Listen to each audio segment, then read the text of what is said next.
we had heard the 3 minutes until detonation. So myself, Llewellyn, and Sipos had headed back northbound on 2nd. I had made the turn onto Church Street while Tyler went to go talk to Sergeant Miller, and that's when the explosion happened. I was thrown forward, knocked to the ground, but I was able to catch myself. I was fine. At that point in time, I tried to get the air, but Amanda had beaten me to it, letting everyone know, or letting dispatch know, what had happened. I made a phone call to a loved one to let them know that I was okay, and then I ran to the intersection to check on Miller and Llewellyn to make sure they were okay. Saw Sipos running towards the intersection as well. That's when I got on the radio to make sure Wells was okay. Couldn't get a response from him, but from the blast he had some hearing loss. So that's when Amanda got on, said that he was okay.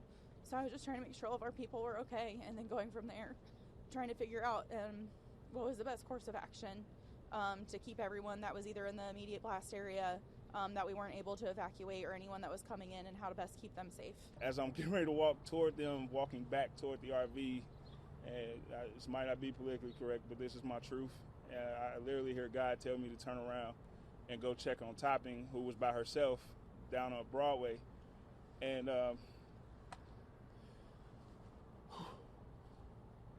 as I turned around, for me, it felt like I only took 3 steps. And then the music stopped, and as I'm walking back toward Topping now, I just see orange, and then I hear a loud boom. And as I'm stumbling, because it rocked me that hard, I started stumbling. I just tell myself to stay on your feet, stay alive. And I just take out in a full-out sprint, and I'm running toward Topping to make sure she's okay. And we kind of meet in the middle, and we just grab each other, check each other, and I'm yelling at her to get her gun out because, like I said, I felt like there was going to be it just had a feeling that, it's just weird. Like he said, I've never grabbed somebody so hard in my life.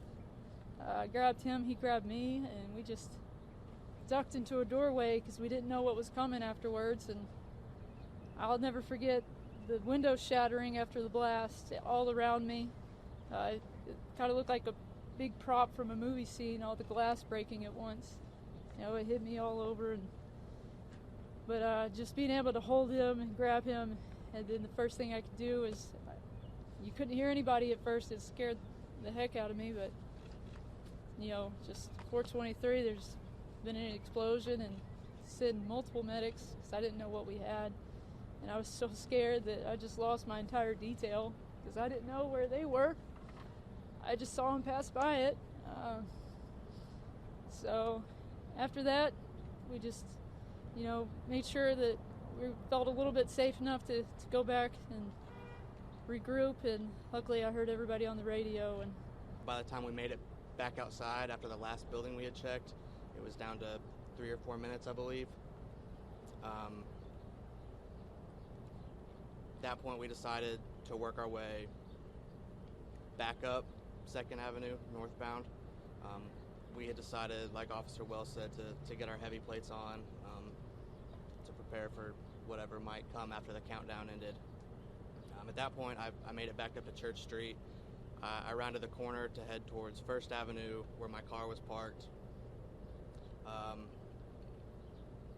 actually just popped the trunk on my vehicle to get another piece of equipment out, at which point I just felt a push, basically.